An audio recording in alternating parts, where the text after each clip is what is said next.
Retrouver Christian Mallard, notre envoyé spécial à Paris, qui suit donc cette COP21, ces négociations depuis quelques jours pour nous. Alors, Christian Mallard, on a parlé donc d'un aspect contraignant, des obligations juridiques pour les pays développés, mais aussi pour les pays en développement. De toute façon, l'accord, il est historique, on peut le dire comme ça, parce que c'est les propos du président Hollande ce matin. Et de Laurent Fabius, il est universel. Il a été accepté par les 195 pays de l'ONU qui sont venus au Bourget.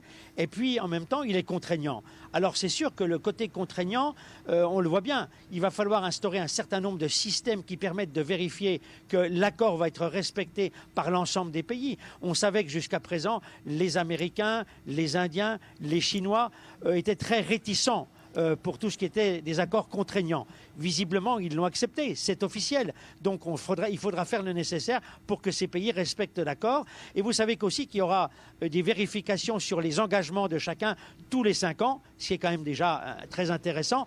Et maintenant, Maurice y faisait allusion il y a quelques instants, il faudra voir aussi comment on va financer cette lutte contre le réchauffement climatique sur cet équilibre qui a été trouvé entre les pays les plus riches, les plus développés, par rapport aux pays les plus vulnérables, les plus pauvres. Donc 100 milliards à partir de 2020, mais qui est un plancher qu'il faudra rehausser tous les ans si c'est nécessaire. Donc globalement, c'est quand même une victoire. Alors, tout n'est pas réglé. Il y aura des problèmes à l'horizon au niveau de la vérification, comme je l'ai dit tout à l'heure. Mais quand même, par rapport à ce qui s'est passé à Copenhague en 2009, il y a 6 ans, franchement, il y a un sacré chemin qui a été parcouru ce soir. Mais il y a encore du chemin à parcourir parce que la lutte contre le réchauffement climatique, ça c'est sur la longue durée que ça s'inscrit. Merci beaucoup Christian Mallard pour ces explications. On reprend